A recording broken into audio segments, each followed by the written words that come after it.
ಎಲ್ಲರಿಗೂ ನಮಸ್ಕಾರ. ಮತ್ತೊಂದು ವಿಡಿಯೋಗೆ ಸ್ವಾಗತ. ನಾನು ನಿಮ್ಮ ಡಾರ್ಲಿಂಗ್ ಧನು. IPL ಎತ್ತ ಸಾಗುತ್ತಿದೆ ಗುರು. ಖಂಡಿತವಾಗ್ಲೂ ಟಾಪ್ ಅಲ್ಲಿದ್ದ ಒಂದು ಪಂಜಾಬ್ ಕಿಂಗ್ಸ್ ಈಗ 4ನೇ ಸ್ಥಾನಕ್ಕೆ ಬಂದಿದೆ ಅಂತೆ. ಅರ್ಥನೇ ಆಗ್ತಾ ಇಲ್ಲ. ಕಂಟಿನ್ಯೂಸ್ ಆಗಿ 4 ಮ್ಯಾಚ್ ಸೋತ್ರು ಗುರು. ಒಂದಲ್ಲ ಎರಡಲ್ಲ 4 ಮ್ಯಾಚ್ ಕಂಟಿನ್ಯೂಸ್ ಆಗಿ 4 ಮ್ಯಾಚ್ ಸೋತ್ರು. ಇಲ್ಲಿ ಏನ್ ಗೊತ್ತಾ, ಖಂಡಿತವಾಗ್ಲೂ ಅದು RCB ಶಾಪನ ಏನೋ ಗೊತ್ತಾಗ್ತಿಲ್ಲ. ಯಾವತ್ತಾದ್ರೆ RCB ಮೇಲೆ 49ಕ್ಕೆ ನಾವು ಅಷ್ಟು ಹೊಡೆದಿವಿ ಇಷ್ಟು ಹೊಡೆದಿವಿ ಅಂತ ಜಂಬಾ ಕೊಚ್ಕೊಂಡ್ರು ಆವತ್ತಿಂದನೇ ಅವ್ರ ಡೌನ್ ಫಾಲ್ ಶುರುವಾಯ್ತು ಅಂತ ನಾನು ಹೇಳಕ್ ಇಷ್ಟಪಡ್ತೀನಿ. ಖಂಡಿತವಾಗ್ಲು ನೀವು ಬೇಕಾದ್ರೆ ಚೆಕ್ ಮಾಡ್ಕೊಂಡು ನೋಡಿ. ಯಾವ್ದಾರ ಟ್ವೀಟ್ ಮಾಡಿದ್ರು RCB ಮೇಲೆ ಆವತ್ತಿಂದ ಇವತ್ತುವರೆಗೂ ಒಂದು ಮ್ಯಾಚ್ ಗೆದ್ದಿಲ್ಲ ಗುರು. RCB ಅಭಿಮಾನಿಗಳ ಶಾಪ ಸುಮ್ಮನೆ ಅಂತಲ್ಲ ಅಂತ ಹೇಳಕ್ಕಾಗುತ್ತೆ. ಎಕ್ಸ್ಪೆಕ್ಟೇ ಮಾಡಕ್ ಆಗ್ತಿಲ್ಲ. ಅಲ್ಲ ಗುರು, ಟಾಪ್ ಅಲ್ಲಿ 6 ಮ್ಯಾಚ್ ಗೆದ್ದಿರೋರು, ಆಲ್ಮೋಸ್ಟ್ 7 ಮ್ಯಾಚ್ ಗೆದ್ದಿರೋರು. ಅವತ್ತೇನೋ ಮಳೆ ಬಂದು ಸ್ಟಾಪ್ ಆಯ್ತು. 6 ಮ್ಯಾಚ್ ಗೆದ್ದಿರೋ, ಅದಾದ್ಮೇಲೆ 4 ಮ್ಯಾಚ್ ಸೋಲ್ತಾರೆ ಅಂದ್ರೆ ಇಲ್ಲಿ ಮೇನ್ ಆಗಿ ಇಂಪಾರ್ಟೆಂಟ್ ಟೂರ್ನಮೆಂಟ್ ಸೀಸನ್ ಯಾವ ರೀತಿ ಶುರು ಮಾಡಿದ್ವು ಒಂದು ಇಂಪಾರ್ಟೆಂಟ್ ಅಲ್ಲ, ಯಾವ ರೀತಿ ಕ್ಲೋಸ್ ಮಾಡಿದ್ವಿ, ಯಾವ ರೀತಿ ಎಂಡ್ ಮಾಡಿದ್ವಿ ತುಂಬಾ ಇಂಪಾರ್ಟೆಂಟ್ ಆಗುತ್ತೆ. ಅದರಲ್ಲಿ ತುಂಬಾ ಎಡವಿದ್ದಾರೆ ಪಂಜಾಬ್ ಅವರು. ಖಂಡಿತವಾಗ್ಲು ತುಂಬಾ ಖುಷಿ ಆಯ್ತು ಗುರು. ನನಗಂತೂ ಮ್ಯಾಚ್ ಸೋತಿದ್ಕೆ ಪಂಜಾಬ್ ಅವರು ತುಂಬಾ ಖುಷಿ ಆಯ್ತು. ಕಾರಣ ಏನ್ ಗೊತ್ತಾ, RCB ಟಾಪ್ ಅಲ್ಲಿ ಇದಾರೆ ಅಷ್ಟೇನೆ, ಇನ್ನೇನಿಲ್ಲ. ಸೋತಿದ್ಕೆ ತುಂಬಾನೇ ಖುಷಿ ಆಯ್ತು. RCB ಟಾಪ್ ಅಲ್ಲಿ ಇದಾರೆ. ಐ ಥಿಂಕ್ ನನಗೆ ಅನ್ಸ್ತಾ ಇದೆ ಯಾಕೋ ಪಂಜಾಬ್ ಅವರು ಬರೋ ಮ್ಯಾಚ್ಗಳು ಸೋಲ್ತಾರೆ, ಮನೆಗೆ ಹೋಗ್ತಾರೆ ಅಂತ ಅನಿಸ್ತಾ ಇದೆ. ಹೇಳಕ್ಕಾಗಲ್ಲ ಖಂಡಿತವಾಗ್ಲು. ಯಾಕಂದ್ರೆ ಈಗ 12 ಪಾಯಿಂಟ್ ಇವರು ಪಂಜಾಬ್ ಅವರು 12 ಪಾಯಿಂಟ್ ಪಂಜಾಬ್ ಅಂತ ನೋಡಿ, 12 ಪಾಯಿಂಟ್ ಗುಜರಾತ್ ಇವ್ರು ಅಂತ ನೋಡಿ ಯಾರು ಚೆನ್ನೈದರ್ ಇದ್ದಾರೆ. ಅವ್ರ ಮೇಲೆ ಬಂದ್ರು ಬರ್ಬೋದು. ಖಂಡಿತವಾಗ್ಲು ಹೇಳಕ್ಕಾಗಲ್ಲ.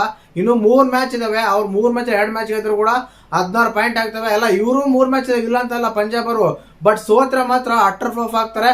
ನನ್ಗೆ ಯಾಕೋ ತುಂಬಾ ಡೌಟ್ ಬರ್ತಾ ಇದೆ. ನೋಡಿ, ಈಗ ಅದಾದ್ಮೇಲೆ ಮುಂಬೈ ಮೇಲೆ ಮ್ಯಾಚ್ ಇದೆ, ಅದಾದ್ಮೇಲೆ ನಮ್ಮ RCB ಮೇಲೆ ಮ್ಯಾಚ್ ಇದೆ, ಆಮೇಲೆ ಹೈದರಾಬಾದ್ ಮ್ಯಾಚ್ ಇದೆ. ಖಂಡಿತ ತುಂಬಾ ಕಷ್ಟ ಆಗುತ್ತೆ ಅವ್ರು ಗೆಲ್ಲಕ್ಕೆ. ಗೆಲ್ಲಕ್ಕೆ ಆಗೋದೇ ಇಲ್ಲ. ಆ ರೀತಿ ಆಗ್ತದೆ. One of the most reason ಏನಂದ್ರೆ it's a bowling utter flop ಆಗ್ತಾ ಇದೆ, ಡಿಫಾಲ್ಟ್ಸ್ ಆಗ್ತಾ ಇದೆ, ವೇಸ್ಟ್ ಅಪ್ ಬೌಲಿಂಗ್ ಅಂತ ಅನಿಸ್ತಾ ಇದೆ. ಮೇನ್ ಆಗಿ ಬ್ಯಾಟಿಂಗ್ ಆಡ್ತಾ ಇರಲಿಲ್ಲ ಅಂತಲ್ಲ, 250 240 ಹೊಡ್ಸ್ಕೊಂಡ್ರು ಹೊಡಿತಾ ಇದಾರೆ. ಆ ರೀತಿ ಬೌಲಿಂಗ್ ಮಾಡ್ತಾ ಇದಾರೆ. ಏನು ಮಾಡಕ್ಕಾಗಲ್ಲ.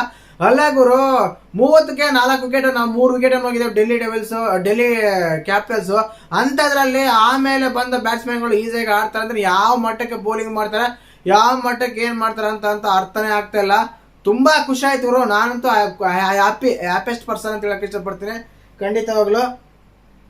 ಇನ್ನು ಮೇನ್ ಆಗಿ ನಮ್ಮ RCB ಒಂದು ಮ್ಯಾಚ್ ಗೆದ್ರು ಸಾಕು ಸೆಕೆಂಡ್ ಪ್ಲೇಸ್ ಅನ್ನ ಫಿಕ್ಸ್ ಮಾಡ್ಕೊಳ್ಳೋ ಸಾಧ್ಯತೆ ತುಂಬಾನೇ ಇದೆ.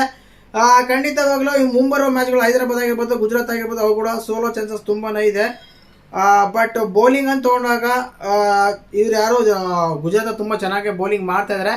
ಬಟ್ ಬ್ಯಾಟಿಂಗ್ ಅಂತ ತಗೊಂಡಾಗ ಹೈದರಾಬಾದ್ ಇದೆ. ಬಟ್ ನಮ್ಮ ಬೆಂಗಳೂರು ಮಾತ್ರ ಹೆಂಗೋ ಹಂಗೋ ನಿನ್ನೆ ಮ್ಯಾಚ್ ಗೆದ್ದು ತುಂಬಾನೇ ಸ್ವಲ್ಪ ರಿಲ್ಯಾಕ್ಸ್ ಆಗಿದ್ರೆ ಅಂತ ಹೇಳ್ಬೋದು. ಇಲ್ಲಾಂದ್ರೆ ಹೆವಿ ಕಷ್ಟ ಆಗ್ತಾ ಇತ್ತು ಖಂಡಿತವಾಗ್ಲು. ತುಂಬಾ ಅಂದ್ರೆ ತುಂಬಾ ಕ್ಯಾಚಿಂಗ್ ಬಿಟ್ರು, ಬೋಲ್ಡಿಂಗ್ ಅದೇ ಹೇಳ್ತಾರೆ fielding bowling again same good score ಈ ಪಿಚ್ಚಲ್ಲಿ. ಬೌಲಿಂಗು ಮತ್ತೆ ಫೀಲ್ಡಿಂಗು ವರಸ್ಟ್ ಆಗಿತ್ತು ನಮ್ದು ಅಂತ ಹೇಳಿ ಶ್ರೇಯಸ್ ಅಯ್ಯರ್ ಹೇಳ್ತಿದ್ದಾರೆ. 100% ಕರೆಕ್ಟ್ ಆಗಿರು. ಯಾಕಂದ್ರೆ ಈಜೆ ಬಂದಿರೋ ಕ್ಯಾಚ್ಗಳು ಬಿಡ್ತಾ ಇದ್ರೆ ಇನ್ನು ಎಲ್ಲಿಗೂ ಗೆಲ್ತೀರ ನೀವು. ಅಲ್ಲ, ಹರ್ಷದೀಪ್ ಸಿಂಗ್ ಕ್ಯಾಚ್ ನೋಡ್ತಾರೆ ಎಂತ ವೇಸ್ಟ್ ಅಂತ ಇತ್ತು ಖಂಡಿತವಾಗ್ಲು. ಇನ್ನು ಮ್ಯಾಚ್ ಬಗ್ಗೆ ಮಾತಾಡಬೇಕಾದ್ರೆ 4 ಟಾಸ್ ಸೋಲ್ತಾರೆ ಪಂಜಾಬ್ ಅವರು. ಬ್ಯಾಟಿಂಗ್ ತಗೊಂತಾರೆ. ಬ್ಯಾಟಿಂಗ್ ಅಲ್ಲಿ ತಗೊಂಡಾಗ ಪಂಜಾಬ್ ಅವರು ಅದ್ಭುತವಾಗಿ ಪವರ್ ಪ್ಲೇ ತುಂಬಾ ಚೆನ್ನಾಗಿ ಕ್ಲಿಯರ್ ಕಟ್ ಆಗಿ ಬ್ಯಾಟಿಂಗ್ ಆಡ್ತಾರೆ, ಇಲ್ಲ ಅಂತಲ್ಲ. ಬಟ್ ಅದಾದ್ಮೇಲೆ ಬಂದ score okay, don't underestimate. ಏನಕ್ಕಂದ್ರೆ 210 ರನ್ ಸ್ಕೋರ್ ಏನು ಕಡಿಮೆ ಅಲ್ಲ. ಆ ಪಿಚ್ ಅಲ್ಲಿ 2 ಪೇಸ್ ಪಿಚ್ ತುಂಬಾ ಟರ್ನ್ ಆಗ್ತಾ ಇತ್ತು, ತುಂಬಿದಾಗ್ತಾ ಇತ್ತು. ಸಾಲ ಸೆಕೆಂಡ್ ಹಾಫ್ ಅಲ್ಲಿ ಡ್ಯೂ ಬರ್ತಾ ಇತ್ತು, ಅದು ಬೇರೆ ವಿಷಯ. ಬಟ್ ಒಳ್ಳೆ ಸ್ಕೋರ್ ಆದ್ರೂ ಕೂಡ ಸೋಲ್ತಾರೆ. ಕಾರಣ ಏನಂದ್ರೆ ಫೀಲ್ಡಿಂಗ್ ಬೌಲಿಂಗ್ ಅಲ್ಲಿ ಒಬ್ಬ ಬೌಲರ್ ಕೂಡ ನಾನು ಇದೀನಿ ಗುರು ನಿಮ್ಗೆ ಕಾಪಾಡ್ತೀನಿ ಅನ್ನೋ ಅಷ್ಟು ಮಟ್ಟಕ್ಕೆ ಯಾರು ಬರಲಿಲ್ಲ. ಅದೇ ರೀತಿಯಾಗಿ ಫೀಲ್ಡಿಂಗ್ ಅಲ್ಲಿ ಕೂಡ ಕರೆಕ್ಟಾಗಿ ಕ್ಯಾಚ್ ನ ಕನೆಕ್ಟ್ ಮಾಡ್ಕೊಳಕ್ ಆಗ್ಲಿಲ್ಲ, ಸೋಲ್ತಾರೆ. ಇನ್ನು ಮೇನ್ ಆಗಿ ಫಸ್ಟ್ ಬ್ಯಾಟಿಂಗ್ ಮಾಡಿದಾಗ ಪ್ರಯಾಣ್ ಸಾರಿ 56 ರನ್ ಹೊಡಿತಾರೆ. 6 ಅಲ್ಲಿ 2 4 ಅಲ್ಲಿ ಒಳ್ಳೆ ಕಮ್ ಬ್ಯಾಕ್, ಒಳ್ಳೆ ಇದು ಮಾಡಿದ್ರು. ಬಟ್ ತುಂಬಾನೇ ಚೆನ್ನಾಗಿ ಆಡಿದ್ರು. ಅದಾದ್ಮೇಲೆ ಶ್ರೇಯಸ್ ಅಯ್ಯರ್ ಕೂಡ ತುಂಬಾ ಕ್ಲಿನಿಕ್ ಆಗಿ ಚೆನ್ನಾಗಿ ಆಡ್ತಾರೆ. ಗೊತ್ತಿತ್ತು ಅವ್ರಿಗೆ ಈ ಪಿಚ್ 2 ಫೇಸ್ ಪಿಚ್ ಇದೆ, ತುಂಬಾ ಟರ್ನ್ ಆಗ್ತಾ ಇದೆ, ತುಂಬಾ ಇದಾಗ್ತಾ ಇದೆ.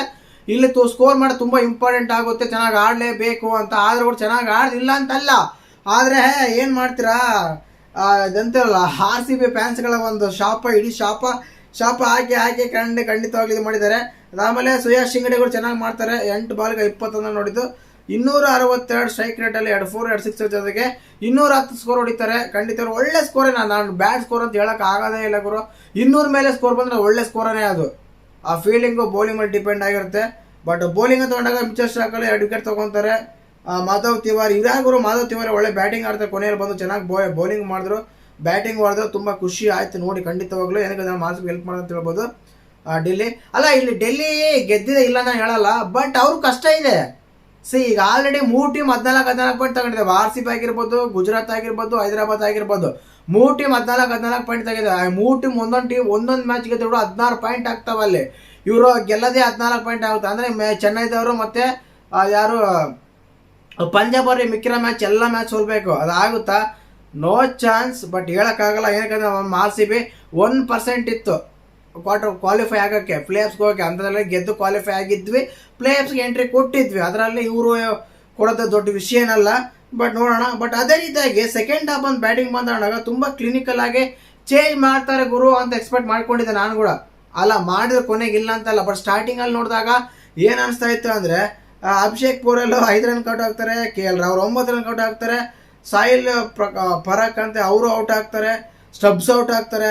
ನಿಜ ಹೇಳ್ಬೇಕಂದ್ರೆ ಈ ಸ್ಕೋರ್ ಚೇಂಜ್ ಮಾಡೋಕೆ ಆಗಲ್ಲ, 100% ಆಗೋದೇ ಇಲ್ಲ ಗುರು ಅಂತ ಅನ್ಕೊಂಡಿದ್ವಿ. ಏನಕ್ಕಂದ್ರೆ 3 ವಿಕೆಟ್ ಹೋಗಿದ್ವು, 74 4 ವಿಕೆಟ್ ಹೋಗಿದ್ವು. ಅದರಿಂದ 130 ರನ್ ಹೊಡಿಬೇಕು. ಇನ್ನಿರೋದೇ 3 ವಿಕೆಟ್ ಹೊಡಿತಾರ ಇರೋ ಡೌಟಪ್ಪ ಅಂತ ಅನಿಸ್ತಾ ಇತ್ತು. ಜೊತೆಗೆ ತುಂಬ ಚೆನ್ನಾಗಿ ಆಡಿದ್ರು. ಮೇನ್ ಆಗಿ ಅಲ್ಲ ಸ್ಟ್ಯಾಂಡಿಂಗ್ ಕೊಟ್ಟಿದೆ. ಅಕ್ಷರ್ ಪಟೇಲ್ 30 ಬಾಲ್ಗೆ 56 ಹೊಡಿತಾರೆ. ಡೇವಿಡ್ ಮಿಲ್ಲರ್ ಕೂಡ ತುಂಬ ಚೆನ್ನಾಗಿ 51 ರನ್ ಹೊಡಿತಾರೆ. ಎಕ್ಸ್ಪೆಕ್ಟ್ ಮಾಡ್ಕೊಂಡಿದ್ದೆ ತುಂಬ ಚೆನ್ನಾಗಿ ಆಡ್ತಾರೆ ಅಂತ ಅನ್ಕೊಂಡಿರಲಿಲ್ಲ ಅಕ್ಷರ್ ಪಟೇಲ್ನ. ಬಟ್ ಅಕ್ಷರ್ ಪಟೇಲ್ ತುಂಬ ಚೆನ್ನಾಗಿ ಆಡಿದ್ರು. ಅಲ್ಲೇ ಸ್ಟ್ಯಾಂಡ್ ಬಂದಿದ್ದು, ತುಂಬ ಚೆನ್ನಾಗಿ ಆಡಿದ್ರು ಬ್ಯಾಟಿಂಗ್ ತಗೊಂಡಾಗ. ಕೊನೆಯಲ್ಲಿ ಅಶುತೋಷ್ ಶರ್ಮಾ, ಖಂಡಿತ ಅಶುತೋಷ್ ಶರ್ಮಾ ಬಂದಿರೋ ಮ್ಯಾಚ್ಗಳಲ್ಲಿ ಕೊನೆಗೆ ಆ ವ್ಯಕ್ತಿ ಇದರಿಂದ ಖಂಡಿತವಾಗ್ಲೂ ಗೆಲ್ಲಿಸ್ತಾರೆ ಕೂಡ. No chance. ಚೇಜಂಗ್ ಇದ್ದಾಗ ಆ ವ್ಯಕ್ತಿ ಖಂಡಿತವಾಗ್ಲೂ ಕಮ್ ಬ್ಯಾಕ್ ಮಾಡೇ ಹೋಗುತ್ತೆ. ಈ ಕಡೆ ಬಂದು ಆ ಕಡೆ ಹೋಗುತ್ತಂತ ನೋಡಿ. ಆ ರೀತಿಯಾಗಿ ವಿನ್ನಿಂಗ್ ಮೂಮೆಂಟು ಈ ಕಡೆ ಬಂದು ಆ ಕಡೆ ಹೋಗುತ್ತೆ. ಬಟ್ ಗೆಲ್ತಾರೆ ಬಿಡ್ತಾರೆ ಅನ್ನೋದು ಬೇರೆ ವಿಷಯ. ಬಟ್ ಕೊನೆಯವರೆಗೂ ತೊಗೊಂಬರೋದಂತೂ ನಿಜ. ಕೊನೆಯವರು ಬಂದೇ ಬರ್ತಾರೆ. ಆ ರೀತಿ ಅಶುತೋಷ್ ಶರ್ಮಾ ತುಂಬ ಚೆನ್ನಾಗಿ ಆಡಿದ್ರು. 10 ಬಾಲ್ಗೆ 24 ರನ್ನು, 2 4 2 6 ತುಂಬ ಚೆನ್ನಾಗಿ ಆಡಿದ್ರು. ಅದನ್ನ ಮಾಧವ್ ತಿವಾರಿ ಕೂಡ ಒಳ್ಳೆ ಗುಡ್ ಇನ್ನಿಂಗ್ಸ್ ಅಂತ ಹೇಳ್ಬೋದು. 8 ಬಾಲ್ಗೆ 18 ರನ್ ಕ್ಯಾಮೋ ಇನ್ನಿಂಗ್ಸು. ಈ ಟೈಮಲ್ಲಿ ಇಲ್ಲಿ ಟುಕ್ಕು ಅನ್ನೋದಕ್ಕಿಂತ ಹಿಂಗೆ ಹೊಡೆದ ತುಂಬ ಈಸಿ ಅನಿಸುತ್ತೆ. ಯಾಕಂದರೆ ನಿನ್ನೆ ನೋಡ್ತೀರ ರೋಮೇರೋ ಶೆಪರ್ಡ್, ಶಿವ ನಮಸ್ಕಾರ ಗುರು ನಿನಗೆ ಅಂತ ಅನಿಸ್ತಾ ಇತ್ತು ನನಗಾದ್ರೆ. ಏನು ಬ್ಯಾಟಿಂಗ್ ಗುರು, 12 ಬಾಲ್ಗೆ 4 run. Worst batting, worst strike rate ಎಂಡಿಂಗಲ್ಲಿ. ಯಾವ ಬ್ಯಾಟ್ಸ್ಮನ್ ಆ ರೀತಿ ಆಡಲ್ಲ, ಔಟ್ ಆಗ್ತಾರೆ ಬೇಕಾದರೆ. ಬಟ್ ಆ ರೀತಿ ಮಾತ್ರ ಆಡಲ್ಲ. ಆ ರೀತಿ ಇತ್ತು ಅವ್ರ ಪರಿಸ್ಥಿತಿ. One of the best person ಬಗ್ಗೆ ಮಾತಾಡೋದ ಬೇಡ ಇನ್ನೊಂದ್ಸಲ. ಇನ್ನು ಅದೇ ರೀತಿಯಾಗಿ ನಬಿ ಬರ್ತಾರೆ. ನಬಿಗಳು ತುಂಬ ಚೆನ್ನಾಗಿ ಆಡ್ತಾರೆ. 2 ಬಾಲ್ ಆಡ್ತಾರೆ, 1 4 1 6 ಆಡ್ತಾರೆ. ಈಜಿಯಾಗಿ ಮ್ಯಾಚ್ಗಳು ಗೆಲ್ತಾರೆ. ಬಿಫೋರ್ 6 ಬಾಲ್ಸ್ ರಿಮೈನಿಂಗ್ 1 ಓವರ್ ಇರುವಾಗಲೇ ಆರಾಮಾಗಿ ಮ್ಯಾಚ್ ಗೆಲ್ತಾರೆ. ಎಕ್ಸ್ಪೆಕ್ಟ್ ಮಾಡಿಲ್ಲ ಡೆಲ್ಲಿ ಇದರಿಂದ ಗೆಲ್ತಾರೆ ಅಂತ 3 ವಿಕೆಟ್ ಹೋದ್ಮೇಲೆ. ಆದರೆ ಗುಡ್ ಕಮ್ ಬ್ಯಾಕ್ ಮಾಡಿ ಒಳ್ಳೆ ಬ್ಯಾಟಿಂಗ್ ಆಡಿ ಒಳ್ಳೆ ಚೆನ್ನಾಗಿ ಬ್ಯಾಟಿಂಗ್ ಮಾಡಿದ್ರೆ, ಒಳ್ಳೆ ಚೆನ್ನಾಗಿ ವಿನ್ ಮಾಡಿದೆ ಅಂತ ಹೇಳ್ಬೋದು. ನಿಮಗೆ ಮ್ಯಾಚ್ ನೋಡಿದಾಗ ಏನಿಸ್ತು, ಏನೆಲ್ಲ ಮಾಡಿದೆ ಅಂತೆಲ್ಲ ಕಮೆಂಟ್ ಮಾಡಿ. ನನಗೆ ಬೆಳಿಗ್ಗೆ ಪರಿವಿ ಮ್ಯಾಚ್ ಮಾಡಿರಲಿಲ್ಲ, ಯಾರು ಪ್ರಿಡಿಕ್ಷನ್ ಮಾಡ್ತಾರೆ ಅಂತ ಗೊತ್ತಿರಲಿಲ್ಲ. ತುಂಬ ಜನ ಪಂಜಾಬ್ ಅಂತ ಪ್ರಿಡಿಕ್ಷನ್ ಮಾಡ್ತಾರೆ, ನಂಗೆ ಗೊತ್ತಿತ್ತು ಪಂಜಾಬ್ ಮಾಡ್ತೀರಾ ಅಂತ ಅನ್ಕೊಂಡಿದ್ದೆ. ಬಟ್ ಆದರೂ ಕೂಡ ಬೇಡ, ಆಲ್ರೆಡಿ ನಾನು ವಿಡಿಯೋ ಮಾಡಿಲ್ಲ, ನೀವು ಪ್ರಿಡಿಕ್ಷನ್ ಮಾಡಿಲ್ಲ. ತುಂಬಾ ಖುಷಿ ಆಯಿತು ಡೆಲ್ಲಿ ಗೆದ್ದಿರೋದಕ್ಕೆ. ಪ್ಲೇ ಆಫ್ ಅಂತೂ ಬರಲ್ಲ, ಅದು ಬೇರೆ ವಿಷಯ. ಬಟ್ ನಮ್ಮ RCB ಸ್ಥಾನ ಮೊದಲೇ ಸ್ಥಾನದಲ್ಲಿ ಹಂಗೆ ಉಳ್ಕೊಂತು. ತುಂಬ ಖುಷಿ ಆಯ್ತು ಹಾಕೋಣಕ್ಕೆ. ಮತ್ತು ನಿಮ್ಗೆ ಅನ್ಸೋದು ಕಮೆಂಟ್ ಮಾಡಿ. ಮುಂಬರುವ ಮ್ಯಾಚ್ಗಳಲ್ಲೂ ಕೂಡ ತುಂಬ ಕಷ್ಟ ಆಗುತ್ತೆ. ಯಾರಿಗೆ? ಪಂಜಾಬ್ ಅವರಿಗೆ. ಯಾಕೆ ಅಂದರೆ ಒಂದು ಮ್ಯಾಚ್ ನಮ್ಮ ಹತ್ರ ಇದೆ, ಒಂದು ಮ್ಯಾಚ್ ಮುಂಬೈ ಹತ್ರ ಇದೆ. ಮುಂಬೈದ್ರೆ ಹೆಂಗೆ ಗೊತ್ತಾ, ನಾವು ಹೆಂಗೆ ಹೋಗ್ತೀವಿ ಇವ್ರನ್ನ ಕರ್ಕೊಂಡು ಹೋಗೋಣ ಅಂತ ಆ ರೀತಿ ಆಡ್ಬಿಡ್ತಾರೆ. ಏನಕ್ಕಂದ್ರೆ ಸಿಕ್ಕಾಪಟ್ಟೆ ಹೆಂಗೆ ಬೇಕಾದ್ರೆ ಹಂಗೆ ಆಡ್ತಾರೆ. ಆ ಟೈಮಲ್ಲಿ ಆಡೋದು ಕಷ್ಟ. ಏನಕ್ಕಂದರೆ ಕ್ಯೂರಿಯಾಸಿಟಿ, ಟೆನ್ಷನ್ನು, ಪ್ರೆಷರ್ ಇರಬೇಕಾದ್ರೆ ಬೇರೆ. ನಮ್ದು ಏನು ಗುರು, ನಾವು ಆಲ್ರೆಡಿ ಹೋಗಿದ್ದೀವಿ, ನಮ್ಮ ಇದ್ರೆ ಏನು ಹೋದ್ರೆ ಏನು ಅಷ್ಟೇನೋ ಒಂದು. ಆಡಬೇಕಾದ್ರೆ ಬ್ಯಾಟಿಂಗ್ ಬೇರೆ, ಆಡಬೇಕಾದ್ರೆ ಮ್ಯಾಚ್ ಬೇರೆ. ಖಂಡಿತವಾಗ್ಲೂ ಆ ರೀತಿ ತೊಗೊಂಡಾಗ ತುಂಬ ಎಫೆಕ್ಟ್ ಆಗೋದಂತೂ ಗ್ಯಾರಂಟಿ. ಇಲ್ಲಿ ವಿಶೇಷವಾಗಿ ನೆಕ್ಸ್ಟ್ 3 ಮ್ಯಾಚ್ಗಳು ಪಂಜಾಬ್ ಅವ್ರಿಗೆ ತುಂಬ ಕ್ರೂಷಿಯಲ್ ಆಗುತ್ತೆ. ಮೇನಾಗಿ ಮುಂಬೈ ಹತ್ರ, ನಮ್ಮ RCB ಹತ್ರ, ಲಕ್ನೋ ಹತ್ರ. ಅವ್ರು ಮುಂಬೈ ಹತ್ರ ಮತ್ತು ಲಕ್ನೋ ಹತ್ರ ಮಾತ್ರ ಗೆಲ್ಬೋದು, ಹೇಳೋಕ್ಕಾಗಲ್ಲ, ಇರ್ಬೋದು. ಬಟ್ ಕಷ್ಟ ಇದೆ. ಏನಕ್ಕಂದರೆ 4 ಮ್ಯಾಚ್ ಕಂಟಿನ್ಯೂ ಸೋತರು, 6 ಮ್ಯಾಚ್ ಕಂಟಿನ್ಯೂ ಗೆದ್ದರು, 6 ಮ್ಯಾಚ್ ಕಂಟಿನ್ಯೂ ಸೋತರು ಕೂಡ ದೊಡ್ಡ ವಿಷಯ ಇರಲ್ಲ ಅಂತ ಅನಿಸ್ತಾ ಇದೆ. ನೋಡೋಣ ಏನು ಮಾಡ್ತಾರಂತ, ಕಮ್ ಬ್ಯಾಕ್ ಮಾಡ್ತಾರ ಮುಂದಿನ ದಿನಗಳಲ್ಲಿ ಅಂತ. ನಿಮಗೆ ಮ್ಯಾಚ್ ನೋಡೋದ್ಮೇಲೆ ಏನು ಅನಿಸ್ತು, ಹೇಗೆ ಅನ್ಸಂತೆಲ್ಲ ಕಮೆಂಟ್ ಮಾಡಿ. ಮಿಸ್ ಮಾಡ್ದೇ ಚಾನಲ್ನ ಸಬ್ಸ್ಕ್ರೈಬ್ ಮಾಡಿ. ಹೊಸಬ್ರು ಯಾರು ನೋಡ್ತಾ ಇದ್ರೆ ವೀಡಿಯೋ ಇಷ್ಟಿದ್ರೆ ಲೈಕ್ ಮಾಡಿ. ತುಂಬ ಜನ ನೋಡ್ತೀರಾ ಬಟ್ ಲೈಕ್ ಮಾಡ್ತಾ ಇಲ್ಲ, ದಯವಿಟ್ಟು ವಿಡಿಯೋನ ಲೈಕ್ ಮಾಡಿ. ಜೈ ಹಿಂದ್, ಜೈ ಕರ್ನಾಟಕ.